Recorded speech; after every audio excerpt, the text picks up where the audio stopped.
Good morning. I'm Tyler Martin, and here's the latest from Spectrum Autism Research.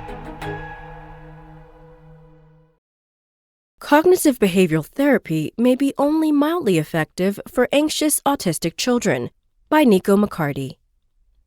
Autistic children tend to rate cognitive behavioral therapy, CBT, as less effective at treating their anxiety than their parents and clinicians do, according to a meta-analysis of 19 randomized clinical trials. The result, based on data from 833 autistic children up to 18 years old, raises concerns about how clinical trials measure anxiety in young people and who benefits from CBT.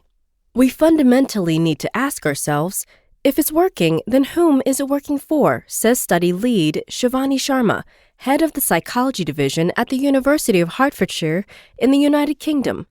Because it's really odd that there's such a difference between the clinician ratings, the parent ratings, and then the person themselves, their own rating.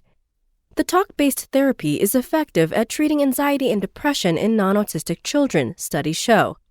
In the UK, CBT is recommended as the first-line treatment for children with social anxiety. It has also been adapted specifically for autistic children, but with mixed results. The meta-analysis confirms that CBT reduces anxiety in autistic children on average, but it also underscores the wide variation in effect sizes across studies. In a 2009 study, for example, clinicians rated CBT as highly effective, with an effect size of 2.5. Any score greater than 0.8 denotes a large effect, whereas a score of 0.5 indicates a medium effect and of 0.2 a small effect. Self-rated scores from children in that same study favored the control treatment. In another study published in 2013, child ratings suggested that CBT had a large effect of 0.76, whereas parent and clinician ratings erred to either side, with effect sizes of 0.48 and 1.14 respectively. Across the 19 studies, clinician scores for CBT were 0.88 on average. Parent and child scores averaged 0.4 and 0.25 respectively. Even when the 2009 study is excluded and treated as an outlier, clinician-based effect sizes are 0.4 points higher on average than effect sizes calculated from child ratings. The high scores given by parents and clinicians, Sharma found, were swayed primarily by age.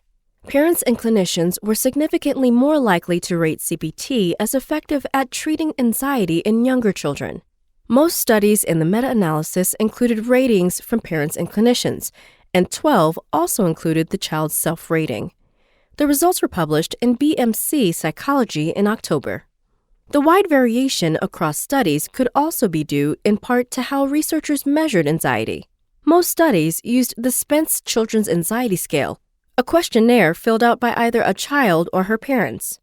Non-autistic children and their parents typically agree in their ratings on that scale, but autistic children and their parents match less often, according to a previous study. Other studies used different assessment tools, and so there wasn't a consensus on a gold standard way to measure anxiety in the autistic children. It's quite clear that everybody is using an adapted form of CBT, but there's no consistency in how we're measuring the treatment intervention gain, Sharma says. What we're trying to do with our findings is to say that, methodologically, there's some stuff that we can do better as a scientific community. That's all for today. Check back on Monday for more content from Spectrum Autism Research, or go to spectrumnews.org.